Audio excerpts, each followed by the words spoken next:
Hey y'all. Okay. Happy new moon. Or not, it's not even a new moon. Happy full moon in Taurus. And Taurus moons always make me feel sleepy. I don't know about y'all, but all I want to do during Taurus moons is get something to eat and get some sleep. But yeah, I just want us to tap in because I haven't went live for a whole month. The last time I went live was during the eclipse season.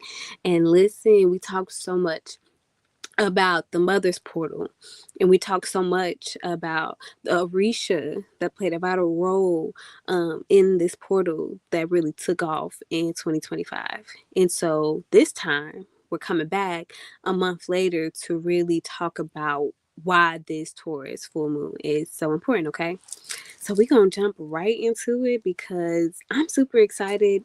And yeah. Oh, I'm Jasmine, by the way. This is Flourish Homestead and Apothecary. And this is just a self-healing collective where we come and reclaim our self-healing, and we know this is our birthright. Okay. So the technicalities of this full moon is the full moon is a opposition between sun and moon. So sun is in Taurus, moon is in Taurus. I said sun is in Taurus. Sorry, y'all. I keep on getting all mixed up, but the sun is in Scorpio and the moon is in Taurus. I'm going slow because I don't want to mess up, okay? And so this is highlighting a polarity. So polarity is always highlighted during full moons, okay? And again, this full moon is in Taurus, but the sun is in Scorpio. Okay, so what we know to govern Taurus energy is like really about embodiment, it's really about sensory nourishment, and it's really about physical security. And Scorpio is the exact opposite because it sits on the opposite a part of the axis. So this represents the unseen, the shadow work, death, rebirth cycles, also spiritual intimacy and psychic detox. This lunation particularly brings the energy of like emotional regulation through embodiment, through being fully present in your body, releasing toxic attachment styles and toxic attachments, but also grounding ritual healing practice and bringing that into like your physical practices, right? One of the things that's also important about this full moon is that with the moon being in Taurus, Taurus moons are always exalted, meaning that the moon really likes being in Taurus. Okay, so this is giving this more stabilizing energy to this full moon. Otherwise, that would be very Scorpio coded. And when I mean very Scorpio coded, I mean very Scorpio Mars coded. And you might honestly have to check me on TikTok for that one because yeah, that's gonna be a TikTok video. Ain't gonna lie. But this is really helping to water down and act as a stabilizing energy with this Taurus exaltation to the otherwise Scorpio intensity. Okay. And technically, but I'm not going to talk a lot about it because everybody and their mama is talking a lot about this because everybody and their mama been talking about Cancer. Jupiter in Cancer, and my Jupiter is in Cancer, and I'm tired of talking about it. But it's technically a sextile happening with the Taurus moon and Jupiter at 11:40 p.m. So it is now 10:25. So it'll be coming up soon. Okay. And this is adding an element to this full moon of like supporting spiritually nurturing energy. But this also, because Jupiter is an expander, it intensifies everything. So like the potency through emotional intensity and emotional intuition is very high right now. So clear sentience, very high right now. This aspect is a gateway to ancestral abundance, domestic workings, and also emotional sovereignty.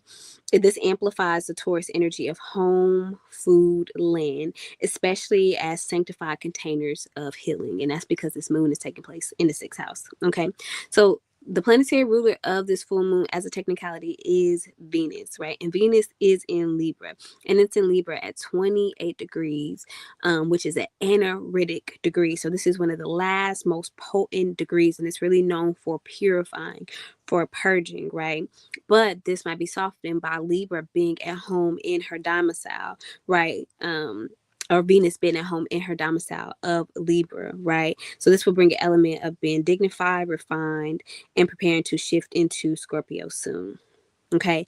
And then Venus in Libra at that 28th degree is in like the 11th house. So the 11th house governs friendships, maybe like social contracts. It also governs more Uranian and Aquarian tones of like liberation, rebellion, humanitarianism, and justice. Okay. With this Venus element being in this 11th house, it really highlights collective beauty, justice, and relational receptivity, and inviting that energy into your spiritual field. Okay. But would have been at the 28th degree, it's also closing a cycle. That's what those energetic degrees represents before changing, before a ritual closure.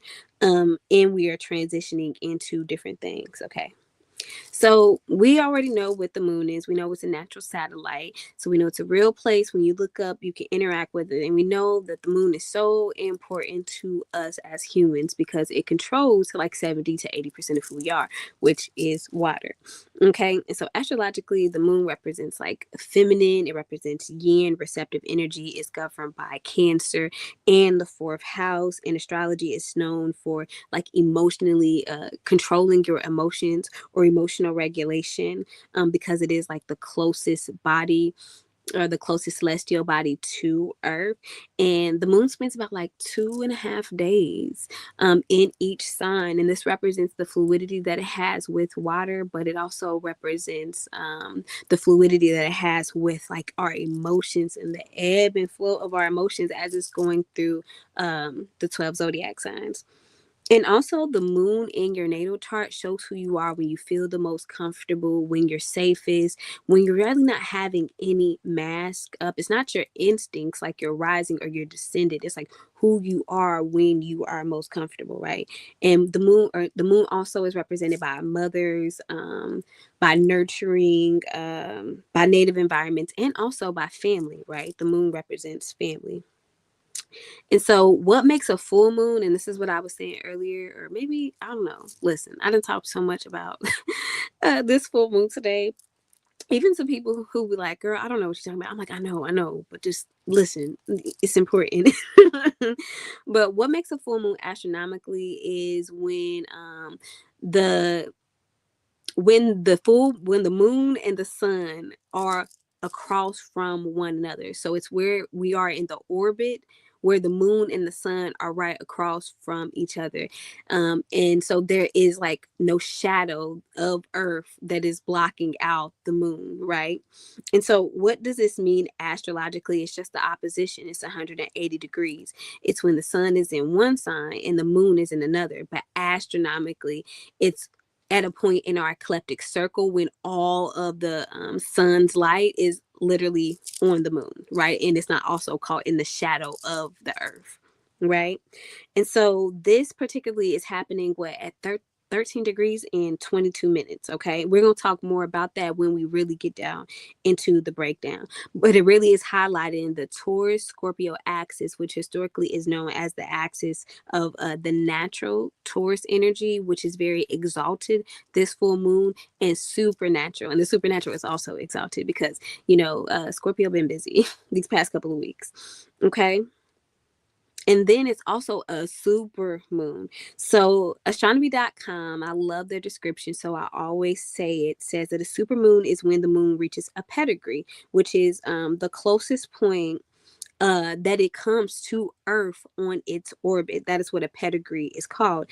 And the supermoon and the full moon took place today, right? But they happened at two different times. So the moon went direct, which is the opposition between the sun and the moon, at 8:19 a.m. this morning. Right. And then we just had the pedigree, or when the moon was close, very close in its orbit to Earth, and that happened at like 5:39 p.m. Okay. And so that is two different things. But what this means is the moon is closer than it usually is to the Earth. And today the moon is 14% and 30% larger. Um, uh, According to all our almanacs that we came out, whether you look up when you track these things like I do. But I mean, go outside and look. Like when I'm coming home tonight, go outside and look. You don't need me. You can just go outside and look. But let's hop right into the astrology. So this full moon is taking place in the sixth house, right? So before we talked about all the technical points, now we're going to talk about a spiritual and an energetic interpretation. So that is, what is the conversation that the planets are actually having? And so what you need to know is that this full moon is taking place in the sixth house. This gives the theme of embodied ritual, routine, and release. So with this being a six house full moon, it's deeply rooted like in your somatic field, and it touches on daily rhythms, ritual work, and body integration. And that's why I said earlier that Taurus governs embodiment, but it also governs values, nourishment, and physical security. And then the sixth house, which is traditionally ruled by Virgo, highlights how these Taurus principles are lived through your routines, your healing practices, your physical labor, and also your discipline. And with the moon in Taurus opposing the Scorpio sun, and the Scorpio sun is in the 12th house, it's giving the 12th house undercurrent of reminding us that the veil is thin. Like, can I just say the veil is thin? Like it's so thin that I got like, and I was picking up on so much energy from this Taurus moon because of my Taurus placements, but also with Uranus being back in Taurus. Listen, I channeled so much for this. And that is literally what I'm reading right now, if I'm being very if I'm being very honest with you. And that is the reminder that the veil is thin. The veil is thin as hell, right? And this lunation calls for complete banishment of embodied energetic patterns around attachment, toxicity, secrecy, and martyrdom. It reminds us that you do not have to suffer to be transformed. And the healing must be now embodied. It must be about you being fully present in your body through release and not trying to like suppress anything. And again, we just said this moon is a super moon, where it's what, 30% brighter and 14% closer, right? So that has an emotional, that has an energetic, and a physical impact on us. So that means this moon that's already so intense with so much Scorpio energy in the sixth house, picking up on the frequencies of embodiment, right? And then picking up on our routines, our sacred disciplines, picking up on our rituals, picking up on our healing practices, and then also tackling like thought forms around martyrdom. Like this can be a heavy full moon, right? And so this is inviting us with so much force and energy to also pay attention to how it shows up in our nervous system, in our digestive tract, in our vocal cords, and in our jaws, which are all Taurus rule things, right? And this is a high tide in our body. This is a very emotional moon, right? Even though Taurus full moons, or Taurus moons in general, they seem to be pretty neutral. Like sometimes it can be emotional, but Taurus moons aren't really known for being like emotional. They're known for being grounded. They're known for being pragmatic and like being relatively unmovable. Right. So when you know this, know that this is not a typical Taurus moon. It's with the undercurrent of so much that is going on. And because it's taking place, with that 12th house energy, that's why it's being so emotional. And this is also a high tide, a high emotional time for the collective overall. So don't worry, it's just not you that's having these emotions, it's everybody. What's enhancing this energy is that, like I said, that Libra earlier, or Venus is in Libra on that anaritic degree, on that 28th, 29th degree, because it's at 28 degrees in 15 minutes. And this is the planetary ruler of this moon, which makes this moon a threshold moon, right? So Venus is the ruler of Taurus, which is where the full moon is taking place tonight. And that means that that Venus, it's with it being in her domicile, which is in Libra, and being at the like the 28th degree in the 11th house.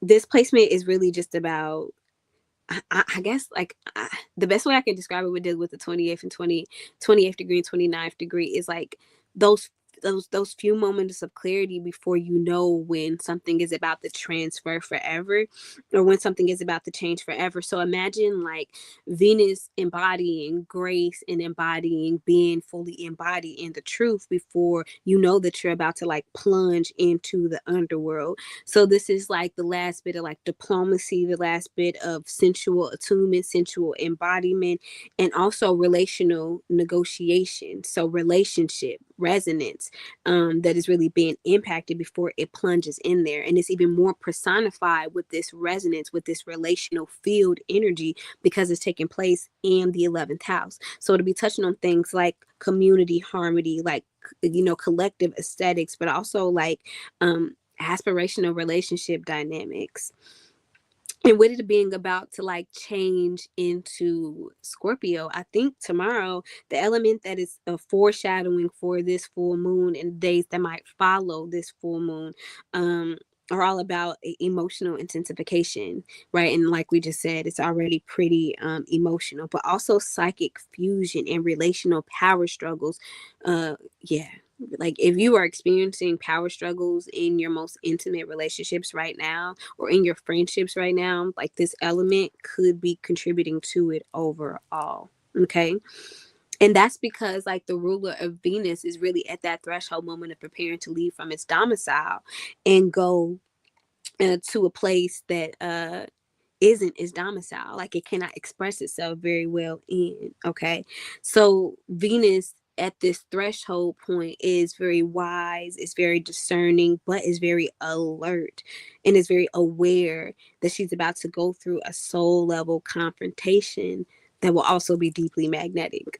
I don't know if that makes sense. And what is making this even worse as Venus is about to go in to Scorpio is the fact that Mercury and Mars were in Scorpio with the sun and with Lilith together.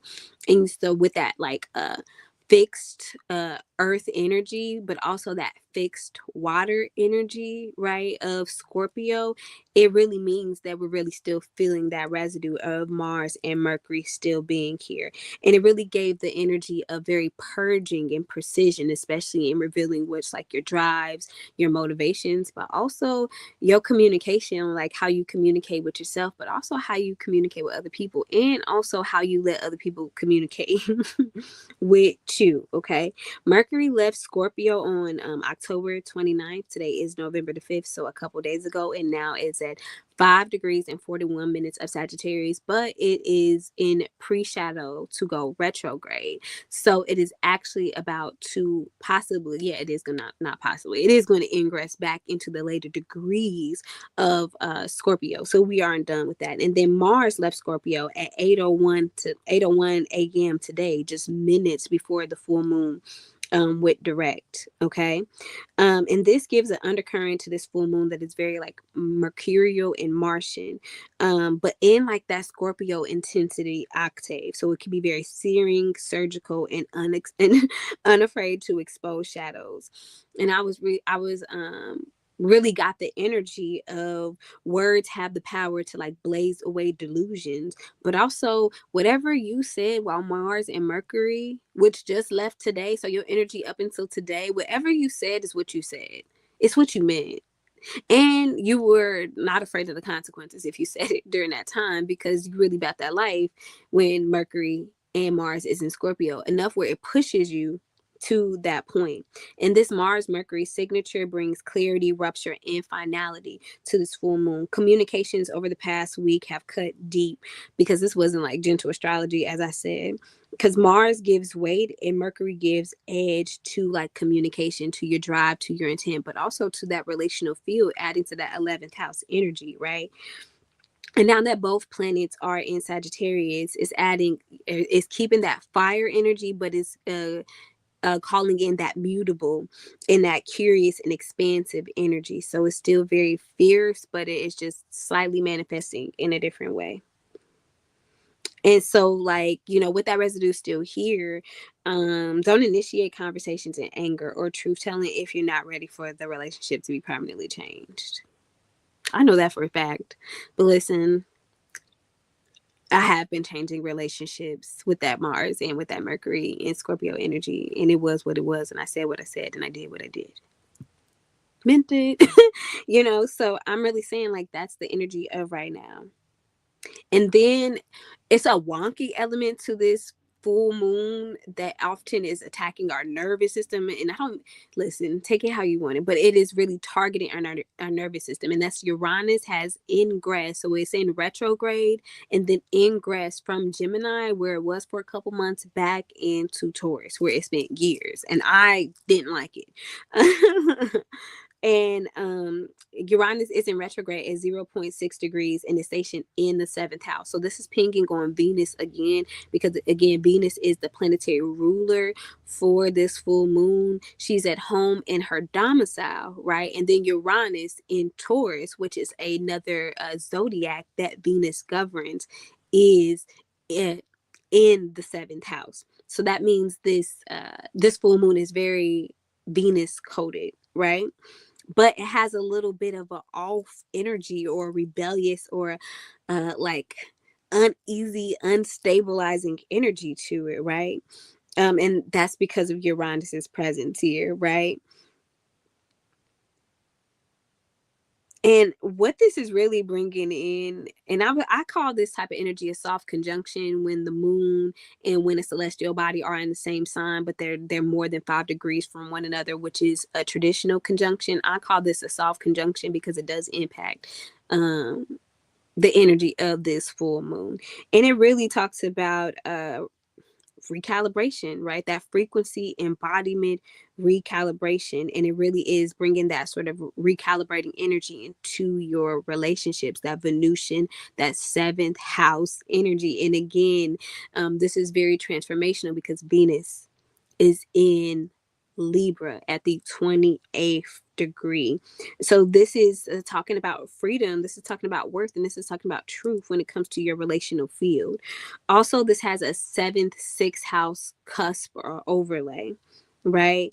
And so this blended energy with the sixth house really talks about your body, rhythm, and labor. And the seventh house is really about partnership, negotiation, contracts, and mirrored identity, right?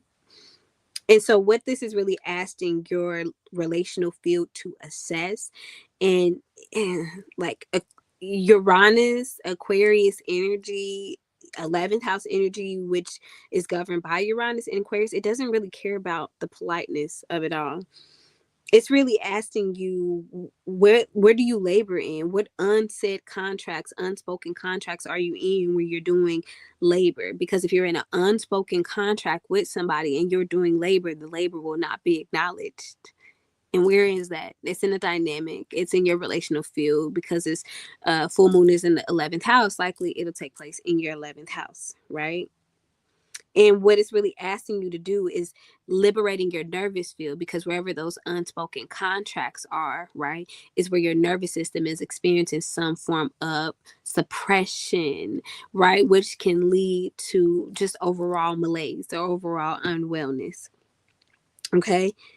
And so when you work on absolving yourself of those unspoken contracts, you are also liberating your nervous system. And so again, with all this Venusian energy being here, but with that Uranus overlay, relationships will be shifting without announcement. And oftentimes it's about the unspoken contracts, the contracts that you have agreed to, the terms and agreements of that relationship that you've agreed to that have not been said out loud. That's what's being brought up right now. Okay. And then what's been impacting us all year, but I'm really going to take now to really kind of dive into it formally, is Lilith being in Scorpio. So Lilith is actually in the later degrees of Scorpio. It's at 24 degrees and 56 minutes, and it's in the 12th house. But this is the shadow opposition. This is the oppositional energy that's highlighting this full moon, which is a part of why it's having a scorpionic intensity. I'm about to drink my water real quick. So 1 second, y'all.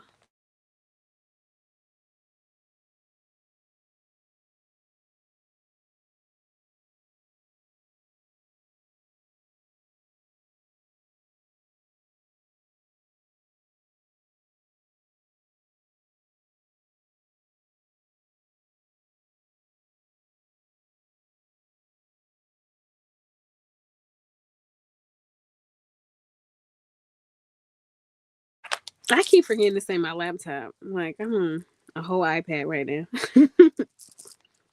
But let's hop right back into Lilith and Scorpio, 24 degrees. And it's in the 12th house, right? And this is the undercurrent or the shadow opposition of this full moon. And so Lilith has been in Scorpio all year in the sun, while the sun was in Scorpio, joined it.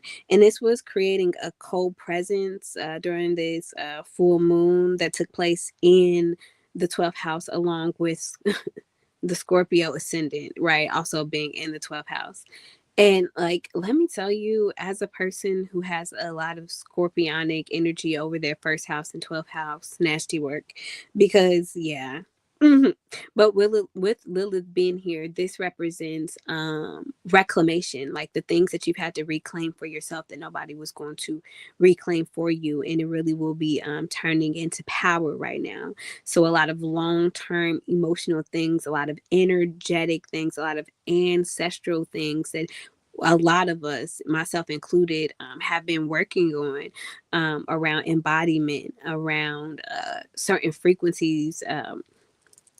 It really is highlighted very, very much this year, right? Because this is about reclaiming the things that came from your depths, reclaiming what you've done when you've done exponential amount of shadow work.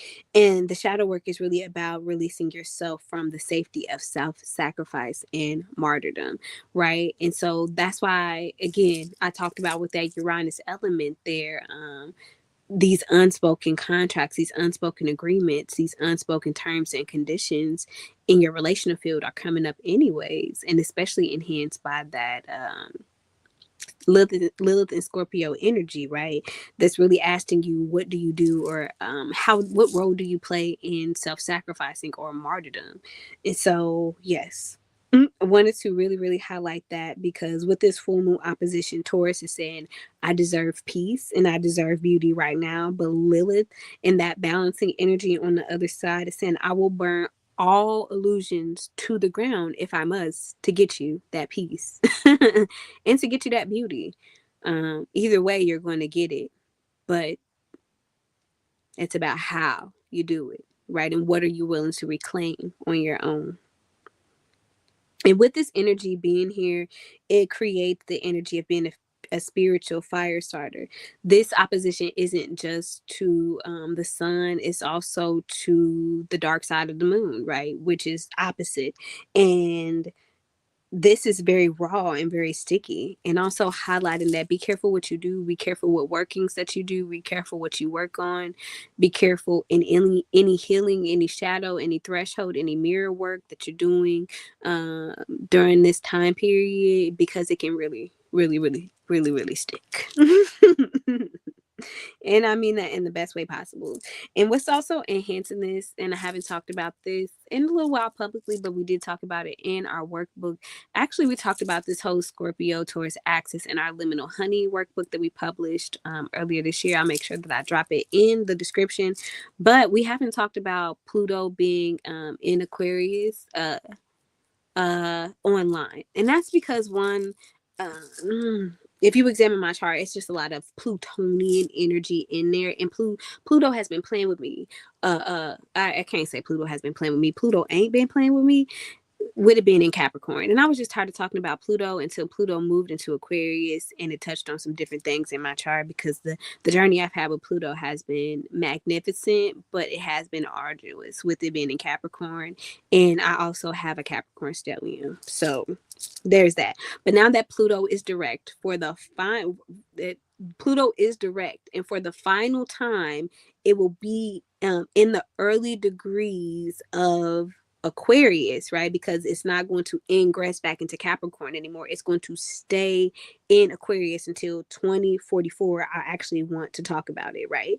And right now it's at 1 degrees Aquarius, and it's really bringing a fixed future oriented frequency around being able to do mindset shifts, but not just for yourself, but for people in your community, but also the collective, if you are daring enough to put yourself out there, right?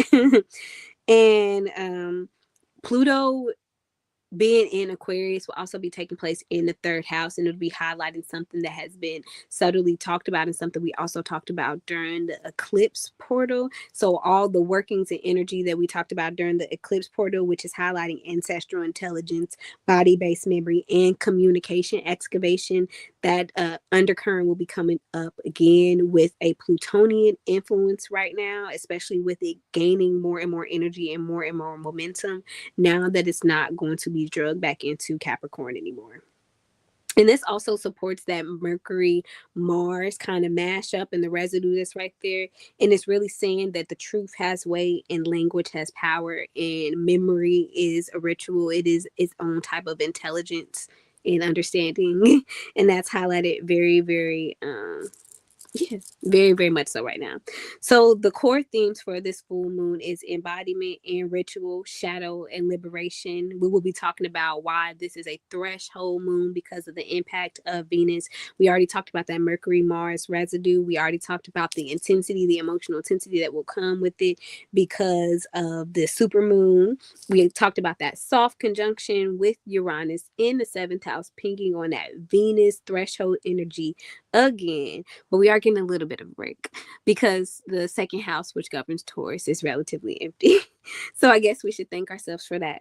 So the 5 soul questions for this Taurus full moon, that if you were going to ask yourself, I would ask myself is, what routines and daily habits have quietly become sacred rituals, stabilizing you even when you were not fully conscious or fully embodied or fully sentient of their spiritual impact. Okay. And so if I had to ask this in a simplified term, is what are those small returns, those small acts of kindness, those small grace, those small acts of returning back to you that you've been doing, that has been saving you, that has been grounding you, that has been embodying you, and that have thus become a ritual or routine that is sacred. 2 is, where am I being asked to regulate my emotions, not through detachment, but through deeper embodiment and spiritual accountability? So, in a more simplified term, where do I feel the tension and where does it sit in my body? And what do you need to do to offer that tension in your body? Softness. And how do you acknowledge the shame? 3, what toxic attachments to people, patterns, or expectations have revealed themselves as incompatible with your nervous system and thus your spirit? In a more simplified term, what are you willing to release, not in theory, but in embodied practice? Number 4, what emotional residue lingers from recent conflicts, closures, and conversations? And how has that Mars, Mercury, Scorpio residue energy really changed the way that you communicate, that you argue, and that you set boundaries?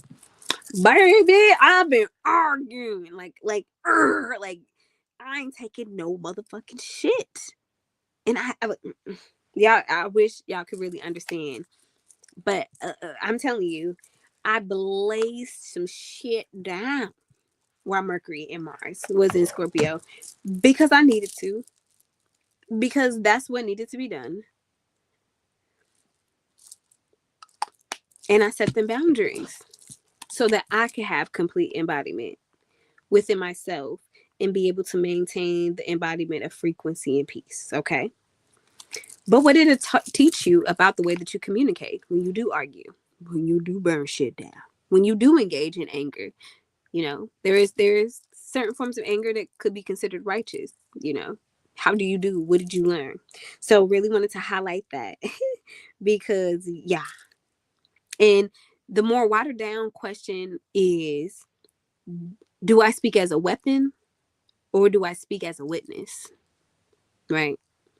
And then number 5, if this Taurus full moon is a mirror reflecting the empty second house, right, which governs this full moon, but the sixth house, where the full moon actually is highlighting on your values and your rituals and what it reveals about you, and what you truly believe is worth protecting, repeating, and rebuilding.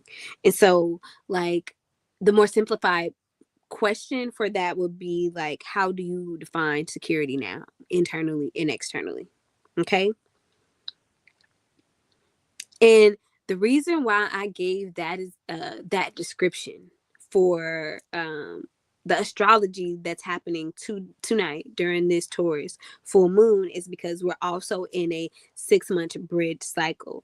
And so in our liminal honey series that I talked about, we talked about this portal being open during Taurus season when we also had a Scorpio full moon. And it's been 6 months since that Scorpio full moon, and we are now with the sun in Scorpio and the moon in Taurus. So it has been inversed, right?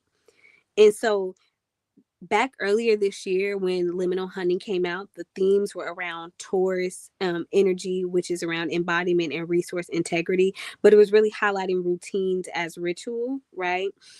Stagnancy versus security, so how to get rid of stagnation and get security. Offering to the senses was very sensual, and also emphasis on gut wisdom was what we touched on in Liminal Honey, right? um and then that was just for the Taurus new moon energy. For the Scorpio energy, which was the full moon's energy, which was the energy that was exactly 6 months ago, the themes were around a lot of, honestly, death work and shadow contracts that we didn't know would be coming into manifestation right now. Um, and so I remember writing explicitly about contractual things that must be buried in order for things to bloom. And when I say death, I don't always mean physical death, like the loss of life. I mean that, like the death card in tarot, just a deep time of transformation, especially with Lilith being in Scorpio all year. This was a deeply transformational year. And we spent a lot of time, and I should know this as a liminal person. And when I say liminal, as a worker, as a liminal walker, as an edge walker, as a threshold keeper, right? Like I should really know that we, like, this year, because of that Scorpio Lilith energy, has spent a lot of time in the threshold. And then this is a threshold moon because Venus being at that 28th degree, right? And so this threshold energy still continues on, that was taking place 6 months ago.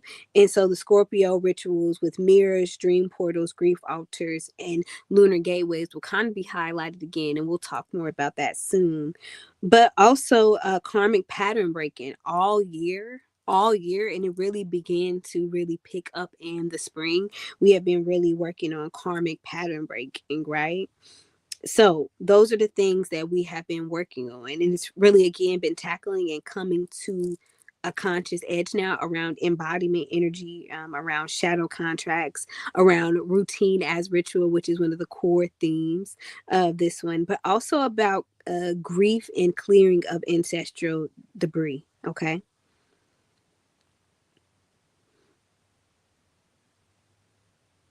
So I really wanted to break that down, if that makes any sense. And if you get the book, and again, I'll highlight it in the comment section when I end the live. The book you'll be able to download the book, and it'll take you all through like a good bit of this Taurus and this Scorpio energy. Okay. Okay. And so, with that being said, I want you to think back to what you were doing and what you were going through and what your relational dynamics were 6 months ago, and ask yourself these questions. What core wounds, relational ruptures, or subconscious patterns did I bravely confront during Scorpio season? And how have they reshaped my definition of truth, power, and intimacy, right? So for the past 6 months, there might have been a great combination point that happened during Scorpio season, or will happen during Scorpio season, to your relational field or to a relationship. There'll just be like a change of transition, right? And it'll ask you what core wounds, relational ruptures, and subconscious pattern did you change and did you correct in order for there to be like a physical manifestation in a relationship dynamic. Okay. And then two is, what soul values did I name, plant, or recommit to during the Taurus new moon? And how have I embodied them or abandoned them since? In Liminal Honey, in the Taurus new moon workbook, we talk, a lot of this energy will be cycling out and closing during the Scorpio new moon that happens in 2 weeks. But we talked about a lot of security. We talked about a lot of rooting. We talked about a lot of ancestral veneration. We talked a lot about ancestral libations. We talked a lot about home protection spells and workings and rituals and routines. We talked a lot about how to clear, how to move energy, how to make energy lighter. We talked about how to work with the energy of Oshun, the mother Oshun, right? And how to represent attraction and how to represent ease and how to represent flow. That was very, very intentional for how we will work with this moon now, kind of closing out those cycles, okay? And so a part of that is examining which part of those rituals that you were supposed to begin and figure out a process or routine for you for, and then begin to embody. How have you embodied that at the 6 month check-in mark, or like where have you abandoned that? Okay. And then what rituals, routines, or material practices have helped to regulate your nervous system, has helped to heal your body, or has helped to fortify your boundaries over the past 6 months? So, which rituals were you performing that felt outdated, performative, and draining to sustain? What attachments, especially those that you once thought you needed to survive, have been transformed, exposed, or released since the Scorpio new moon or the Scorpio full moon in Taurus season, which was 6 months ago? That's a good one. Whew, that's a good one, because I bet there's something there for you. And then 5, the last one is, where in my life have I been asked to hold a paradox between stillness and movement, between softness and power, between survival and surrender? And so where have I been looking for a balance of Taurus energy, earth energy with the water of Scorpio energy in order to make embodied choices, right? Okay. So paying attention to everything. Okay. We already talked about Lilith being in Scorpio. There are questions for that, and then I kind of wanted to give the astrological meaning of it. When Lilith is in Scorpio, it's like a primordial shadow. It's the unfiltered, untamed version of feminine power and suppressed rage moving through the deep waters of Scorpio. This is also taking place in the 12th house, so she operates behind the veil, awakening unconscious patterns, ancestral shame, and collective repression. But also spiritual exile. Her opposition to the full moon in Taurus signifies a battle or reckoning between the desire for stability and peace, Taurus, and the raw truths and exotic truths of the subconscious, Scorpio energy. Lilith is not here to break, but to reveal what is exiled and to be fiercely honest about betrayal, power abuse, taboo, and also transformational things. Her presence here during this full moon asks, what have you silencing yourself to remain safe, good, or in control? There are some Lilith-based questions, but you know what? I'm probably going to put them on Patreon or something. Okay? And then we want to talk a little bit more about Uranus and Taurus, because again, everybody want to talk about the Cancer element. And I'm here for talking about the more subtle energies here that are really picking up on old time loops and old patterns that really took place the whole time that Uranus was in Taurus, okay? So Uranus in Taurus continues its revolutionary work, right? In the earth fixed energy, which is like the hardest and the most dense energy to move through. So it is disrupting systems of safety, value, and embodiment, which is why it is one of the words for this full moon, right? Retrograde and now back in Taurus, Uranus invites inner rebellion and quiet revolution. It is asking you to still examine and ask yourself, even though with Lilith and with this being a threshold moon and with so much shadow work that is taking place this year, you still need to ask yourself, where are you performing comfort? And where are your values in need of liberation? And with this being in the 7th house, this is stirring the waters of relational contracts, of soul agreements, and sacred mirroring. Even when the full moon peaks in the 6th house, this soft conjunction and its placement on the 6th, 7th house cusp reminds us that radical embodiment is not an individual process. It's a relational process. It's a resonance. It's a frequency. right? There are questions that you can ask your soul. Yeah, but we're gonna put that behind the Patreon too, y'all. Okay. So, oh, okay. I'm probably going to go until like hour 15. And now we're about to switch. Now that you got the technical aspects of the astrology, you got my astrological interpretation of it.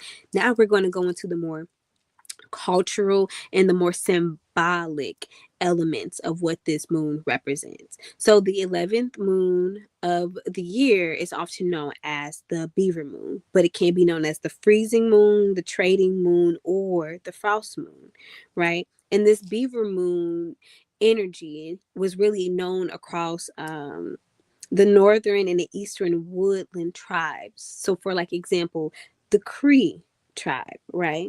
And it is often marked as a time when beavers will be very active in preparation for winter. So they will be building dens, but also damming. And this was a final time for communities to be able to interact with beavers, so to set traps before the water froze, for food, for fur, and for trade. And it was also because, again, the land, it pretty much retreats, pretty much backtracks when we go into winter, right? And winter is coming relatively soon because we're in Scorpio season. So we're in the thick of fall, right? But beaver moons historically represent industrious, being like, yeah, being industriously prepared. That's what the beaver moon energetic theme represents, right? And it really does align well with this Taurus moon because it is already a sign that governs routines, that governs resources, and that governs survival. So those are things that Taurus governs. And it's extra reinforced by this beaver moon. And so these traits are amplified toward our emotional and our physical fortification for winter, right? So how you treat yourself right now will be indicative for your emotional health this winter, right? So this is the time to do that embodiment, do that routine during that adornment check-in. Like, what space and what time are you making for yourself for rest, right? Um and how is that impacting you, right? So wanted to really highlight that when it comes to like that industriousness component. So the beaver moon is known to have an industriousness element due to the nature of a beaver.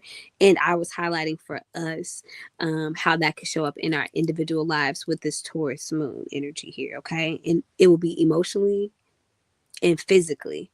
And talking about your emotional health and the practices that you do now will follow you through winter. Okay.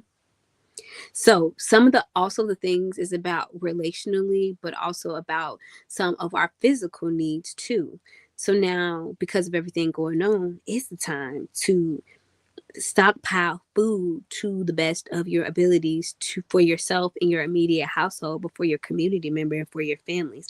But it's also a time to tend to like your body rituals. Be very industrious around that, but do not let that go. In the closing of uh, certain energetic and emotional leaks. Okay.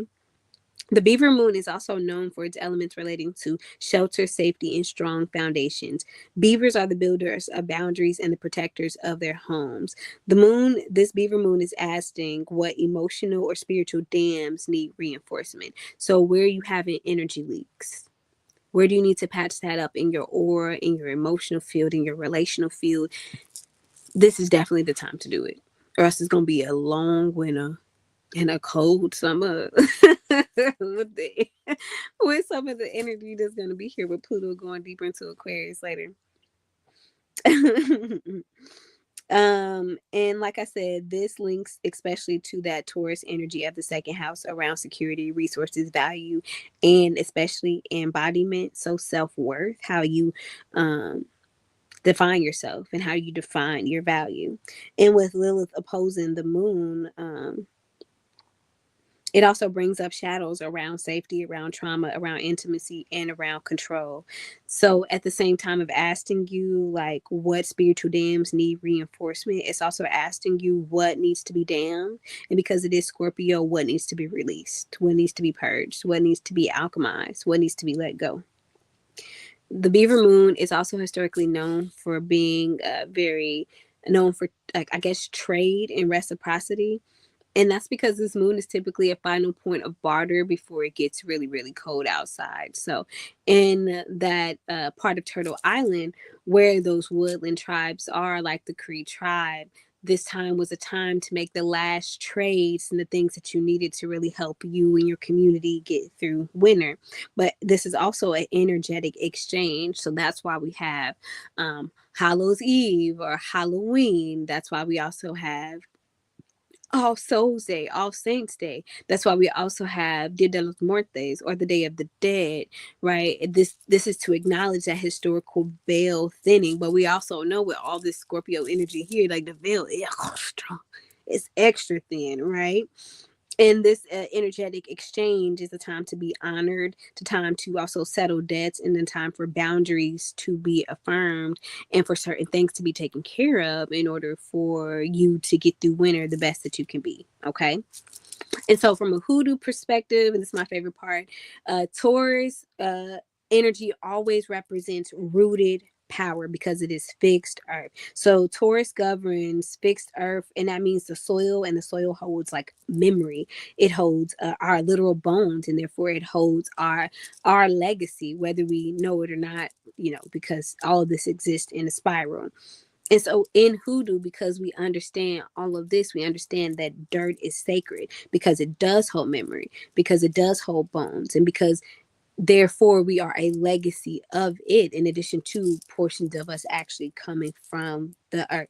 And so this is a real good full moon in hoodoo practices to gather things, to gather graveyard dirt, to go to the crossroads and get dirt. Go to the crossroads and get dirt. I'll offer something, because Papa like we're not playing, and I mean that. But offer something when you get in that crossroads dirt, and then dirt from your home's front yard, or if you really can, from ancestral land, especially if you know who your grid keeper is, who your energetic familial ancestral grid keeper is. Okay. And so this is a very good time to make a blessings dirt out of it. And then after you make the blessings dirt, use it in threshold protection energy. And I think we might talk about it. If not, I might publish it on the Patreon. Okay. This is also a good time to do spell jars and bottle jars, right? And these are signature hoodoo workings during Taurus lunations. Okay. How to work with the beaver moon from a specific hoodoo perspective is because of the time that is spent around setting traps. This is a reminder to again store resources and also repair your homes, right? And from a hoodoo perspective, this is a good time to do mirror work and trap setting, mirror defense energy, also doing any reversal workings that you need to, and workings with animal spirits like the beaver, the fox, or the snake. This is the year of the snake. But please actually study the beaver, the fox, and the snake. Like, study, watch documentaries. If you can, find them out in nature too, and be safe. Be safe. Just don't even do it, because all of them will attack you. But study beaver, fox, and snake energy to the best of your abilities, right? Because that's the best way to learn to embody something. This is also a good time to do a financial defense spell, not attraction. Please don't attract on this moon. So don't do it. You're not going to get what you're looking for, and it's going to stick, right? So this is a good time to do financial defense workings, and it's a good time to do shut mouth jars, right? Or mirror reversal workings. And that's common for sealing off energy leaks, and also energy leaks that specifically are about gossip, because that is impacting your relational field, especially with this 11th house energy that's impacting this full moon. Okay, and then the last very hoodoo specific way that I wanted to talk about working with this Taurus full moon is really rooted in body sovereignty and fixed physical power. So Taurus rules over the neck, throat, and voice, and is also connected to testifying, to conjuring prayers, and to speaking things into being, right? And so in hoodoo, this is emphasized through spoken word and through declared intent. So I'm not a person who my workings involve Psalms, but if you use Psalms, this would be a very powerful time to use Psalms. Personal testimony. I'm also not a person that does Bible verse conjuring, but this would be a very good time to do Bible verse conjuring if you do it. And also doing affirmations as incantations or invocations, like doing that embodiment work, especially involving Taurus energy things, that would be the best. But also because in the hoodoo perspective, it's all about balance, right? Because of this scorpionic energy, that is where the sun is. This particular tour, or not this particular, all Taurus full moons has this energy of fixing. So fixing is bonding, mirror work, and boundary setting. But we have balance in hoodoo. There's no way to do hoodoo without balancing something, right? And the complete energetic exchange, there has to be an equivalent amount given. And so when you are doing fixings, you also have to do sweetenings. So things like honey or sugar jars. I don't even know why there was a debate between around honey and sugar jars. Like, it really don't matter. It's regional, and it's really around your family or your region or your community or your geographic location. And it's also about money. And if the intent is right, the honey and the sugar jars can be done the same way, right? So I just wanted to over highlight that balance, doing sweetening work. And if you don't have time to make any honey jars, any sweetening jars, you can also do sweet infused oils. You can do beauty baths, and you can also do sugar scrubs. And the sugar scrub, if you have a little bit left over, not only can you use it on your body for a body ritual, but you can also use it as a form of mirror work if you use it on like a sugar mirror ritual. So wanted to really hyper emphasize that. And if you do that sugar mirror ritual, and you also do the sugar body scrub routine, also set the intentions that you soften self-judgment and to draw tenderness in while you are doing shadow work. Because please understand that mirror work is shadow work. It is not the same thing as glamour, beauty, or adornment workings. So I'm a really need you to know that because there is very much so an element of shadow work that's associated with mirror work or mirror tending. Okay. And then the final way is with this veil being so thin to work with it through a hoodoo perspective is because Taurus governs routine, ritual, ancestral lineage, like your actual genealogy, because it represents like the axis of survival, right? And so some ancestral workings, whatever ancestral workings that you need to do off rib, you need to be offering your ancestors food because the veil is so thin. I never really say that. I never really tell you how to interact with your ancestors, but food does need to be left on the altar if you're going to ask anything of your ancestors. Otherwise, revere them and thank them, especially the ones who are in your agungun. But if you're going to ask for something, not only should there be food, there also should be wards. If you're going to ask for things, you should do some type of warding before you set the food. Yeah. So, that is what I would do if you're going to place food on the altar. And if you're going to ask for anything outside of food and doing the warding, it's make sure you place water on there. Water for embodiment, water for drinking. Sometimes they are not the same thing.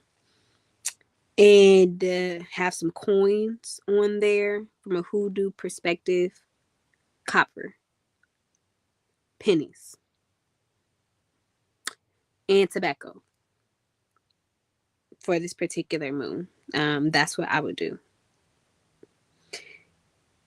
And outside of doing that dirt jar ritual that I told you about, of like, this is a good moon to get the dirt jar, those are the other ways that I will work with it. Is the body routine that I told you about, also doing the sugar mirror ritual. And yeah. And if you do have honey, really good time to do a vocal cord blessing. Okay, so now that we did the hoodoo perspective, we are going to talk about the planetary ruler, not in the terms of how it has been talked about in the past, even by myself, but by a lot of astrologers, which is through a Venusian mythology, right? And so for me, in the way that I read astrology that is culturally aligned with who I am, the ruler of this moon is Ajay, right? And Ajay is the Orisha of abundance, wealth, trade, and the sacred marketplace.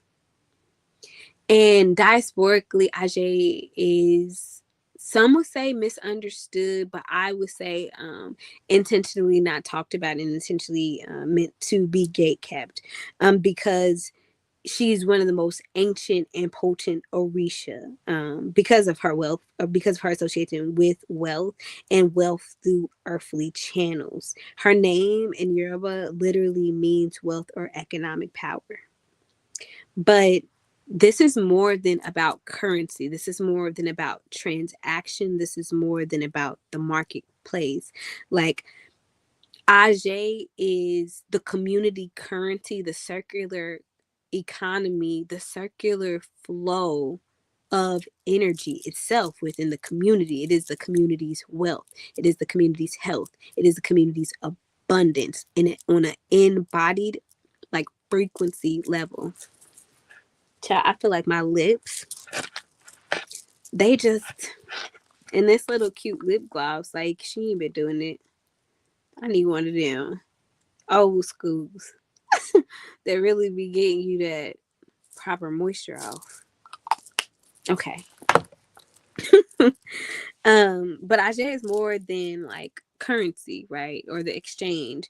This is about cosmic commerce. This is about the vibration, the embodiment, and the frequency of wealth and abundance. And this is about a very reciprocal energy. And it's about emotional prosperity. So if Oshun is the sweet water and the lush river that seduces, that is love, that attracts abundance, right? Ajay is the keeper of the abundance once it arrives, and the distributor of how abundance flows once it has been attracted, how it has been distributed. Ajay is very much concerned about flow, circulation, multiplies, and things that multiply, I guess I should say, right? Because she lives in the earth and her wealth is in the soil, the hands, the body, the voice, and also the trade between souls, the energetic exchange between souls. That is what Ajay is truly concerned about. And because of this, when you understand Taurus's energy of being embodied, of representing the physical realm, representing wealth, when you understand the second house and so many other things, like, you understand that Ajay and Taurus energy is very much so aligned, right? So Taurus is ruled by Venus in astrology. Yes, that is very true, but not by Venus through water, right? Which would give Oshun energy in the Orisha worship, okay? Um, Ajay represents Venusian earth energy. And so when how you know that Taurus belongs to Ajay is, again, the connection between resources, value, land, sensual embodiment, and material wealth. And also, like, of itself, like, Ajay governs market, sustainable flow, generational wealth, and body-based value. And so Taurus is ruling in the second house, and what Ajay truly represents when we're asking at a foundational level is what we own, what we offer, and what we are worth. Ajay is the spiritual custodian of all of those things. Okay.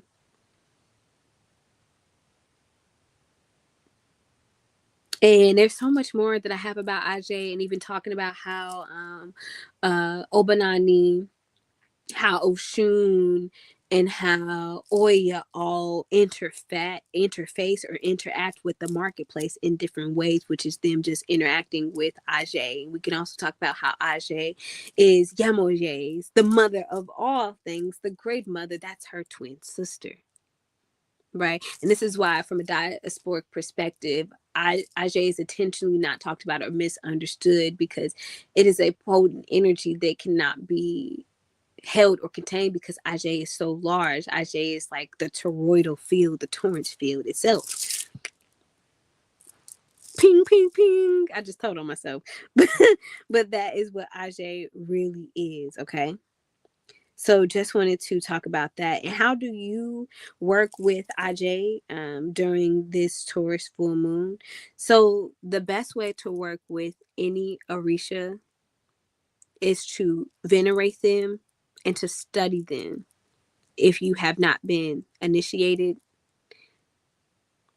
because this is energy. And if you believe in this spiritual system, these are also your first ancestors. So, with that being said, we approach everything with respect, right? And so, with that respect, we can revere, we can study, but we cannot embody and we cannot invoke. So, wanted to say that. But how to revere Aj during this full moon is to work on your own embodiment, work on your own value, your own ownership, and also your trade, right? How you can take up space in the marketplace. And so you can analyze those things about yourself, or you can ask, and not ask, you can really pay reverence to Aj and ask for patterns around this to be recognized, or there to be upgrades. And again, this does not mean that you are necessarily working with, asking, evoking, or embodying. You are being very conscious and very aware and very intentional, even about why you are revering Aj, right? And so this moon says return to your rituals of worth, honor your prices, replant your garden, protect your values, and feed your altar. But also trade in trauma. Not trade in trauma. See, look at that. Trade in power, not in trauma. And what's going on right now, you know, it will really make us fall into trauma or fear patterning. And what I really wanted to say, and I'm probably going to say more about it on TikTok, is this. A lot of what is going on right now will make you fall into interacting with trade and trading, bartering, economic systems, resources in a fear-based place because of a lot of things that are going on. But working with Aj will remind you that it is not the case, and it has never been the case. So that, to me, represents who is the true planetary ruler of this energy, right? And yes, we can study Venus. We did a deep dive on Venus earlier this year in our Libra full moon workbook that took place in spring. So I will also post that too. So that's two workbooks I owe y'all, the liminal honey and then the Libra one. And that will help you work through Venusian energy, right? And with that one, we talked a lot about Oshun. We talked a lot about Oshun. And then we talked about Oshun again in the Taurus new moon. But now we are talking about Aj, right? In its relationship to Taurus as the true ruler of Taurus when you study them. All right, I'm getting ready to wind down soon. So what we're actually going to do is go to the correspondence really quickly. So if you want to work with this Taurus full moon in a very astrologically based way, and if you're doing candle work or altar work, you can work with the colors green, you can work with copper, you can work with bronze, you can work with pink, especially dusty, and rose, and you can work with cream and ivory. When you work with green, you are working with abundance, heart grounding work, but also if you are near a forest, you're going to be working with that energy if you do altar work or candle work with green. When you work with copper and bronze, it's attracting that Venusian love, but it's also attracting in the Aj energy of value and durability, but also the Venusian, the Oshun energy of beauty. The pink, the dusty pink, and also the rose pink really represents softness, inner sensuality, and that Venus Taurus connection. And also, when you work with the cream and the ivory, it represents purity of comfort, having a home ritual, and sacred touch. Oh, also gold. Gold, gold, gold. Especially if you're going to work with IJ's energy when you're revering. Like gold represents embodiment and radiant self worth. Some of the herbs you can work with that are Taurus for this Taurus full moon is rose for love, beauty, and self protection. Thyme for courage and energetic fortitude. Thyme and infuse it too if you really listening to what I'm saying. Clove, especially clove water, if you can take it, right? This is for protection, and it's also very anti microbial, antifungal, antiviral. So very good as we're going through the threshold moment of getting through the rest of fall and going into winter. And it also represents the Scorpio Taurus axis. Yarrow, really, really good for energetic boundary setting. So you can take that, you can have that on your altars, you can do altar work with it, you can do candle work with it. Tea is very good with yarrow too. Yeah, or smudge bowls. Hyssop for spiritual purification, and pair with the threshold work and working with that Venusian energy. If you are going to work with Venus, again, you're going to work with a threshold. So yeah, chamomile for soothing the nervous system and nervous system regulation for the 12th house, 11th house energy, the relational field energy, and also that it's a super moon. So to calm that down, lavender, to really, you could get insomnia, ironically, even though I'm tired, like I could still not go to sleep. I'm going to eat and go to sleep. So I'm going to do some real gluttonous shit uh, when I do that. But it, you need help with the nervous system. So I would use lavender right now. Again, the best way to use lavender is to use lavender oil to put on your pillow right now, putting in the shower, putting in a smudge bowl, and also putting it in your diffuser if you have one. That'd be very good. And basil for that prosperity energy, really picking up on that Jupiter and Cancer energy, but also picking up on all just the purifying energy of the shadow work. And it's also a sacred kitchen element, or right now, that's an element. It's also a sacred kitchen herb overall, but especially right now. Some of the crystals that you can use for this Taurus full moon is rose quartz for heart healing and inner softness, green aventurine for prosperity and the courage to grow, emerald for Venusian frequency, Age frequency, and also self love and integrity. We already talked about copper. One of my faves to do, and I don't really wear it as much anymore, is smoky quartz, but very good for grounding, very good for Taurus energy, and it is ruled by Taurus. And it also clears energy residue, so that mercurial Mars residue, if you want to get that up off your, energy field, you can go ahead and use that smoky quartz. If you're going to use any scents or aromas, I would use rose oil, patchouli, cinnamon, sandalwood, vetiver, or geranium. Let me just say, if you really know me, you know geranium is one of my secret ingredients or something. But geranium represents emotional balance and feminine embodiment. Flowers that you can place on your altar are roses, and especially roses and marigolds if you can find them. I think, are mums still in season? That might be very good too. The mums are not Taurus Taurus coded at all. Really, the rose, peonies, and chamomile blossoms are. You might be able to find those. I know you'll be able to find rose, but the other ones you might be hard pressed for to put on your altar. If you're going to do somatic or any energy healing of yourself, really focus on the throat and the neck, the spinal, the cervical spine, your voice and your tongue, and your shoulders. If you're going to focus on any energy centers, do the root, the heart, and the throat. Okay.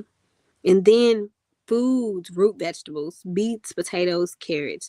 Very good, very grounded, also ruled by Taurus. Grain, so rice, oats, and millet, if you can stand it and you are not, you don't have a gluten intolerance, definitely represented in abundance and harvest energy. Apples and pears, very Venus coded, very Venusian coded, very wealth coded.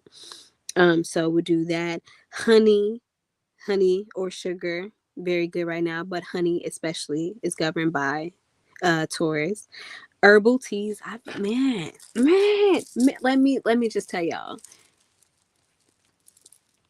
the apothecary, we've been behind the scenes formulating some like bomb teas. That's the only thing I'm gonna say. And of course they're all herbal. Doing cooking with butter or ghee would be really good right now for ritual richness and also sacred cooking, great, very grounded cooking, and beans and lentils.